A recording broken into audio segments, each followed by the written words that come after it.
So I've been asked to talk more about the primordial movements. So I'm in the same place as I did that before.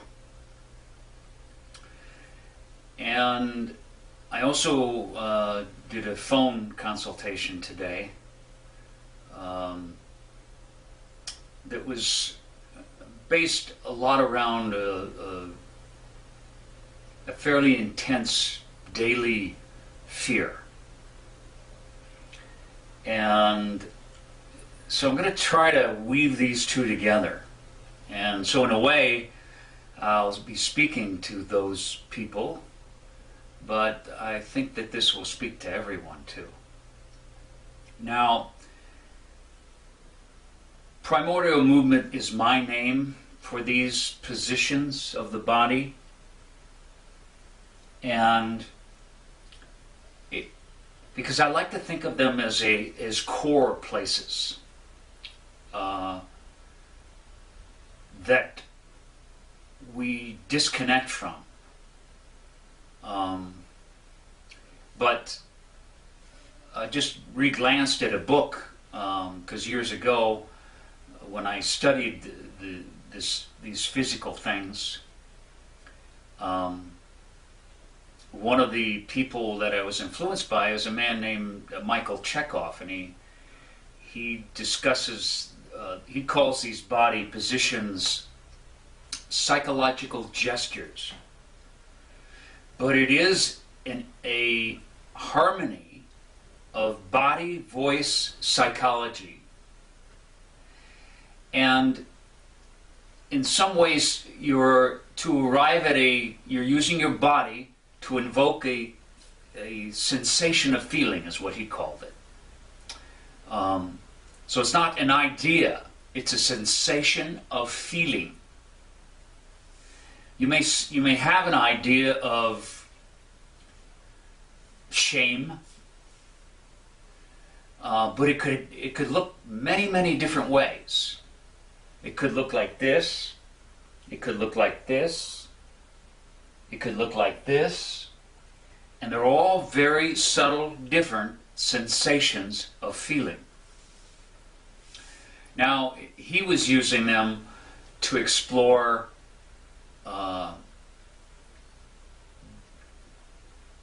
for an actor to arrive at the core of his character. But in fact, you can use them to access your own core of feelings that seem vague and that you could be quite disconnected from, in order, in fact, to connect with the sensation of feeling. That's the key. A sensation which you are trying to move away from and avoiding, or unconscious of, that is driving your conscious mind and thinking. And the more it stays in the unknown, then the more it owns you. So by invoking, so to speak, the feeling, and then completely being a field of relaxation and awareness around it, something happens.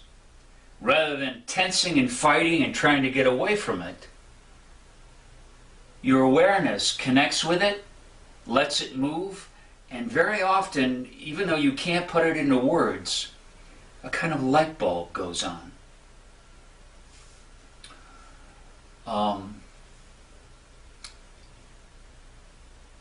I'll give you an example. So, and I'm going to stay here in this position. I'm not going to stand up because it'd be too difficult with the camera. And in fact, let's just imagine that there are people that can't get out of a wheelchair or something. But so you can do this sitting.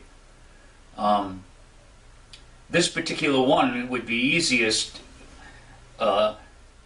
if you were, okay, you're squeezing like you're a tube. You're squeezing. And when you let it go, you let the sensation remain there. And this could be an internal feeling of constant fear. And for instance, the example this morning was, so I'm maintaining the feeling, okay? But the real key is that if you're connecting with an inner state of yourself, it's like just the movement, and then you feel it, and then you just kind of let it, and you might cry, shake, tremble, and then it'll kind of settle down, and usually you'll feel kind of more calm, relaxed, peaceful. So in this particular instance, I'll call her, oh, let's see, how about Sarah? So Sarah has a child that is handicapped, and she has to try to get funding for it, services, and she had to go to the Social Security. And they're going to analyze how she's taking care of this child in order to approve of her. Approve. So her mind, so inside, okay, for some reason, this is the state, right? But it's not coming forth as that, but it's coming forth as in all this thought about if there's you're actually having a conversation with them in your mind with what if they ask me, and then what am I going to do? And then they'll take him. They might take my son away, and or they might not give us. And if we don't have enough, and then what will I do then? And okay, so this is the internal state. Meanwhile, as we move through life, we're trying to pretend that that's not happening, and that we're just perfectly fine. Yeah, I'm okay. You know, it's all right. Oh yeah, I feel great. Okay, so that's why it's an inner place that if I smile, I don't know that I'm feeling that that way particularly. I know that I don't feel good though. Okay, so let's say that person actually believes that the reason they're afraid is because they don't have a belief in their own self-worth. That's what they're thinking in their mind. Because if they believed in their worth, they knew they were worth what they were trying to get, and it wouldn't be a problem. But as I talked with this person, I could see that most of the time these are situations, and so let's say the situation where a government official is going to approve of you or not approve, and it's going to affect your whole life. They're in control. And let's just say that because of a history where you experienced extreme conditions as a child, perhaps, of not being in control, of being victimized in some ways. Almost as if you could imagine somebody in Iran or these places where they're held hostage. They're blindfolded, they're told this, they're given that, they're helped and then they're punished, okay? So you never know what's going to happen. And you want the good, not the bad. You want the love, not the punishment, okay? So you're constantly trying to figure out, but you're not in control. So as you grow up, you got to be in control. So that means you got to figure out you got to second guess everything, you know. So whatever the situation, I've got to think. I'm thinking ahead and what's going to happen, what I'm going to say, if this happens, if that happens, if this happens. So I'm imagining what's going to happen, and then I'm reacting to it. What did I just say? I'm imagining what's going to happen, and I'm creating a reaction inside my body as if it is happening in anticipation. It drives my mind even more, which is the fear that I'm trying to control and get away from, And one thing leads to another until it's so escalated that all the time I feel afraid and I don't know what to do.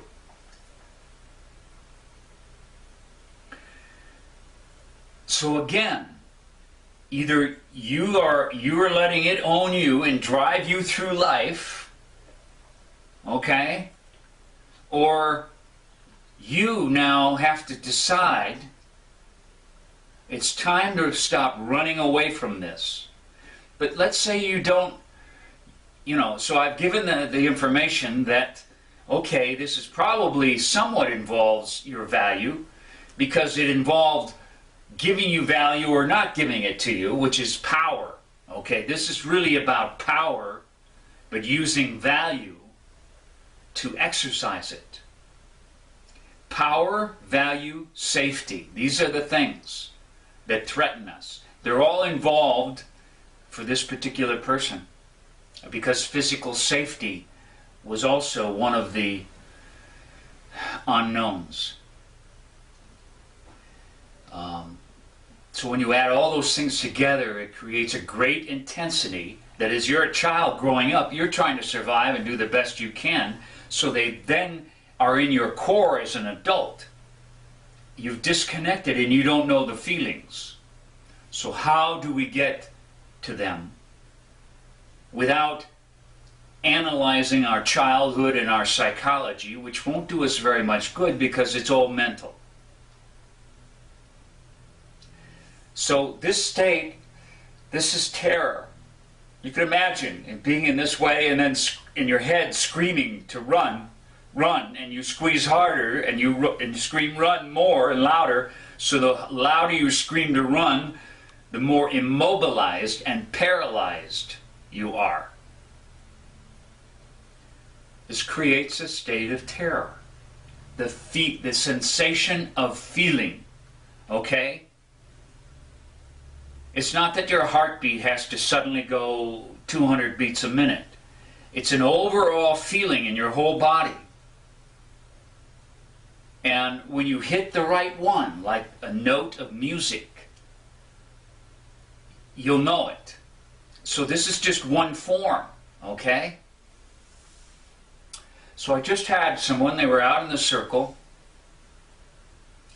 Now, fear and anger go along, okay? So I asked her what her anger looked like. And this is what she did. She was standing up. Okay? That's a very specific kind of anger. It's the anger of the victim. It's the anger of the victim. Okay? And even as I take that on, I feel it on my back. Okay? So just by going into this, okay, now let's say, now we want to add some voice to it. Okay? So we have the position, which is a kind of movement, and then we want to add the energy of voice. Okay? So let's say to this particular energy, what we want to add is, and I'm going to yell, and let's say what I would want her to do is a position like this, okay? So it'd be like, leave me alone. Okay, you can see I'm stiff, I'm rigid. If that were a character, I don't want to be stuck here, but it might be appropriate in a particular circumstance. It's a boundary, okay? Now imagine that I want to say, leave me alone, right? But instead of this position, I'm like this. Leave me alone. Leave me alone. And let's say, leave me alone. Okay? Now, what do you see in this position now? What is the leave me alone? What is the feeling of it? It's the victim. It's the victim not able to go into this, totally absorbed in its victimness because it believes the story. It believes that it's helpless. It believes that it's powerless. That's what keeps it in place and keeps it playing over and over again. So oftentimes I'll have a person do something and I'll see the victim completely own it. So what that usually means is that they cannot let go of the belief. So remember, a big part of this is give up believing in your thinking. Now, of course, that's a generalization. If I'm sick and I'm trying to make myself better, there are thoughts of being better. But I'm not totally preoccupied and obsessed with it. Okay? What I'm talking about, though, are these core beliefs that we just accept as who we are, and they're always part of a particular core primordial movement that we're stuck in. So this person is stuck in this place inside. Constantly it owns them. They're disconnected from it because it's owning them. They don't like it. They're trying to get away from it. They hate it, in fact. So sometimes you can just, as I did with this woman, I said, can you show me what it looks like? And she went right to the perfect place. Okay? This can even have a quality of shame in it. Okay? So it has a multiplicity of these words: shame, guilt, anger, and they're all in this mix that's very specific. So the whole point is here, by using your body, you ask your body. Maybe you feel a certain way. So maybe the woman who's got to go to the Social Security office, and she's just completely. So it could be something like, okay, now I'm using my face, I'm exaggerating.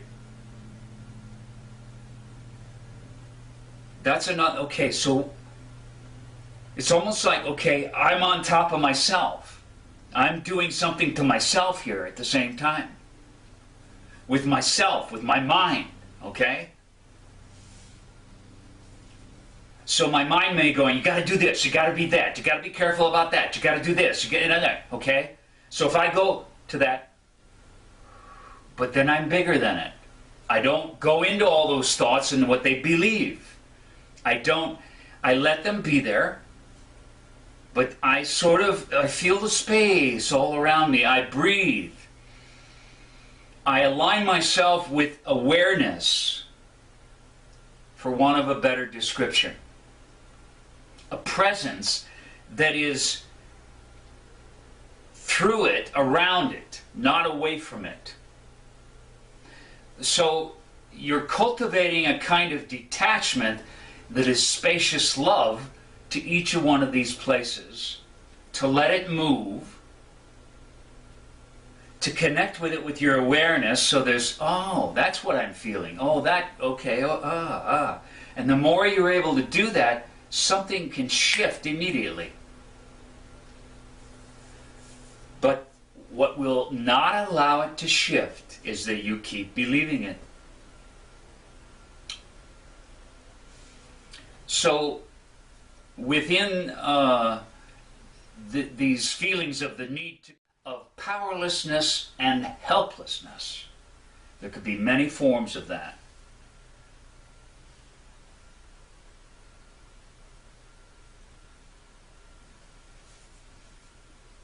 And that's just a kind of, I'm overwhelmed. I can't move. What's the point? Okay, now, what comes out of that? A belief. What's the point? I'll never do it. I never do anything right. So, if If that's my mood, that's what I'm feeling, and I listen to it, it makes it worse and worse and worse. But if you can, okay, I'm actually trying to move through life like this, and this is the way I'm feeling inside, and it's a big struggle, it's a lot of effort, and I'm tired, and I almost feel like dying, because I can't do it anymore. Because you're trying to be this, when this is what's inside. So if you can just stop disconnecting, dishonoring what's there, no longer to be driven by your fear of it because of the feeling of powerlessness and helplessness, but to actively enter here,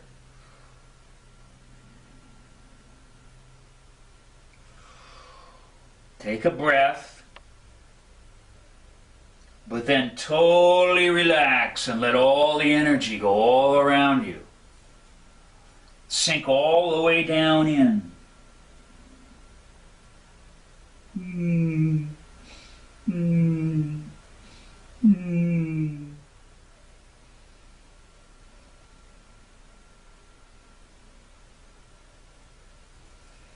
You could even then come up. Just let it be there. You'll notice the sound I added to it. It just gives it more.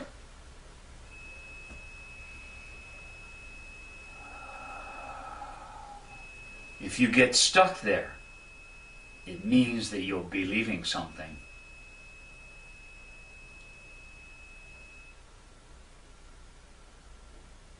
I say this over and over again.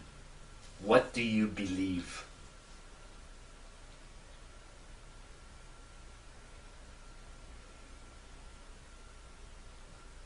So, even the shape of your hands, little lift of the fingers, and I get a whole different kind of sensation. Now the key with all this is that you treat it as you, not as just, in other words, it's coming from inside of you. You're connecting with inside of you. You're connecting as if with inside of you you have the whole of humanity, and that you're willing to be the whole of humanity, but around it willing to be love to it no matter what, even if it's killer energy.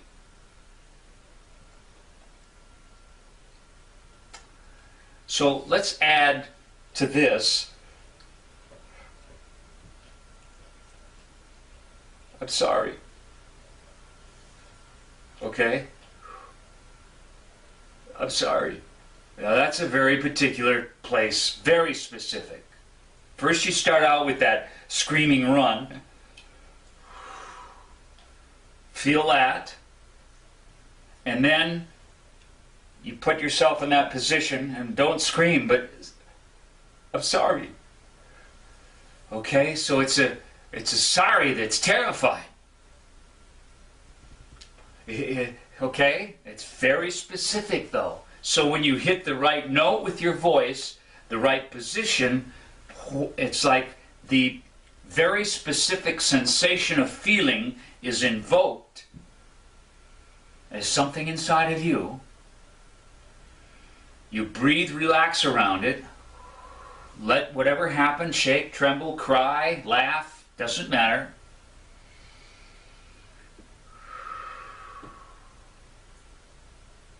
So, for people who move through life and take on the burden of others and feel repeatedly sorry for other people who are in suffering, when they see them, when they hear them, when they see it on, and they just take it on completely. What they're doing is that it's like, oh, that's them, I feel so sorry for them. So they've taken what's inside of them and put it outside. And then they feel sorry for them, but what's happening is something they see is resonating with something inside. But rather than connect with it here as my own, they are putting it outside. So as you move through life and you see somebody in a particular, let it be your own, if you feel it. Let it move through you. It will allow you then to become big love energy. If you feel sorry for them, you shrink. Your energy field gets small in order to accommodate them. And in that way you are medicating them. You're making them feel better. You're going to where they are at, and you keep them there. You must treat it as your own. Let it be big, this big, open, spacious, present you that is a mystery, that is the circle. And then you bring that to that person.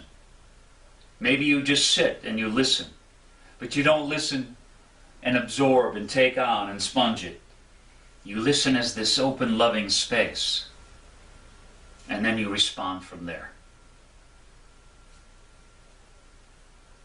But getting back to the movements and the exploration, by making something visible, so to speak, tangible, specific,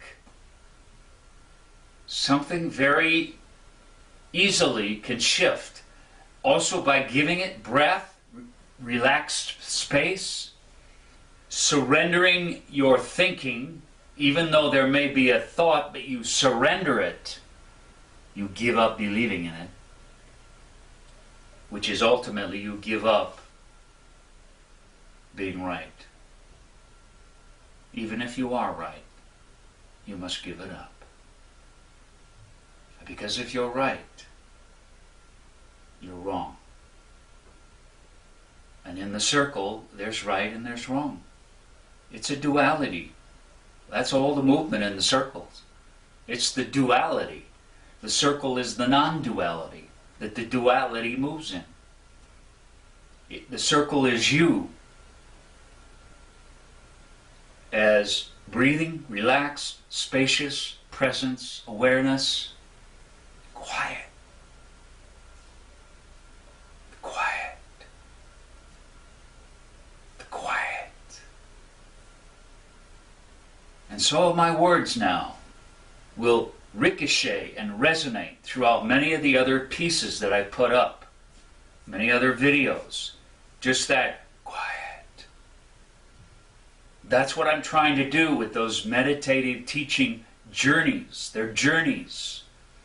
They're journeys that begin with a question. What is the quiet? And an exploration of that. That as you live it and explore it and watch the visuals, you're journeying to the answer with me. I don't want to make this too long, because if they're too long, I put an awful lot just into this. I don't mean an awful lot of me or my energy. What I mean is, there's a lot here to take in and absorb. But keep it simple. It's really simple. But when you, one thing I do want to add, remember, when you do this, if you smile,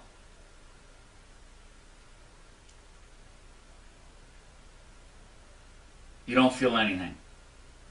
If you don't allow the form to come into your face,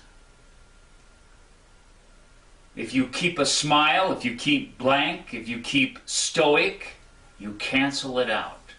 You stay disconnected, which is the whole point of social smile,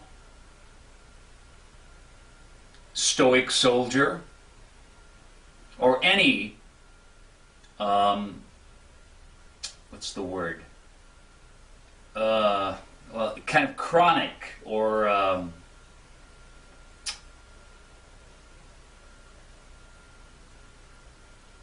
well, it's sort of a mask that people can wear.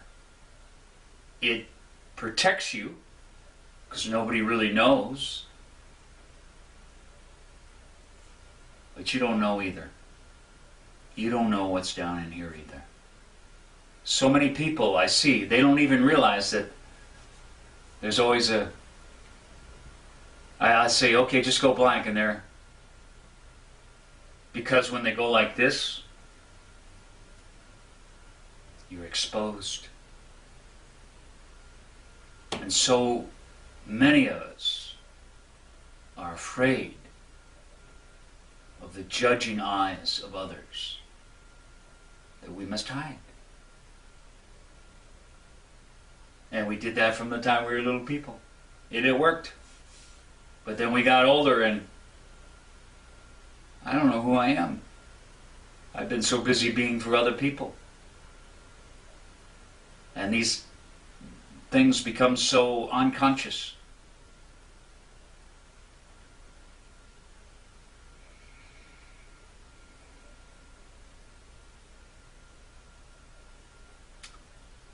Okay. Please feel free to make a comment on these, ask a question. Perhaps from your questions, you can do this on YouTube or Facebook. Something will then else come in. So it can be a flow.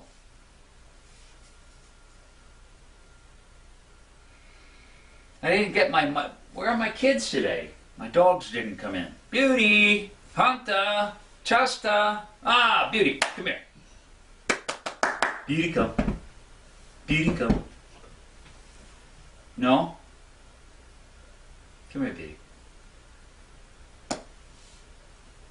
I don't feel loved.